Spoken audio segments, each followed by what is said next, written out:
I mean, it's very difficult because obviously with instruction, when you're first starting it, you feel almost like a bit of a fraud because you're going into this, learning all these new skills, you pass the test, but until you kind of built up that little bit of experience and got used to it, it's certainly a new world. Someone said it to me right at the start, said, be an instructor because it'll teach you more about flying than anything else. It will teach you everything about the airplane. And they were right. I felt very confident in my flying skills, how late I could leave a student to do something. I knew how to handle the airplane and everything I needed to. And it was a fantastic kind of step. What I didn't expect was what happened next. And someone rang one day and said, there's a job going down in Newquay for a corporate jet. They're looking for someone to go and be a first officer, anyone you could recommend. And Pauline said, oh, give Jimbo a bell across the road to me. I'd come back off a flying lesson. There was a voicemail on my mobile phone. I picked it up and some chap had run me and basically said, you know, are you kicking around? Could you come for an interview down in the garden? So when I finished work one evening, I drove down to Newquay and sat in the garden of Ian's house, just by the edge of the airport.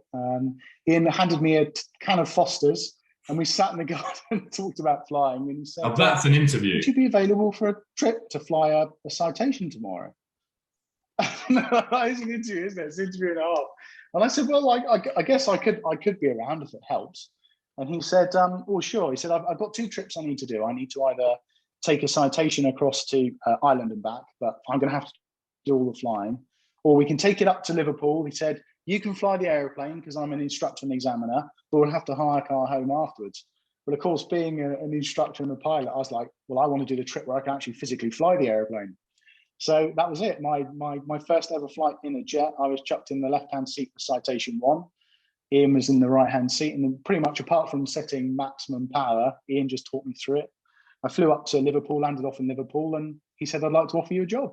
Wow. And that was my interview. Instead of a sim check, I was actually on an airplane. I mean, I went off very shortly afterwards and started a.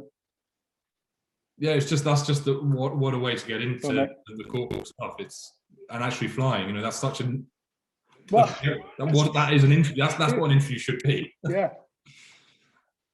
Essentially.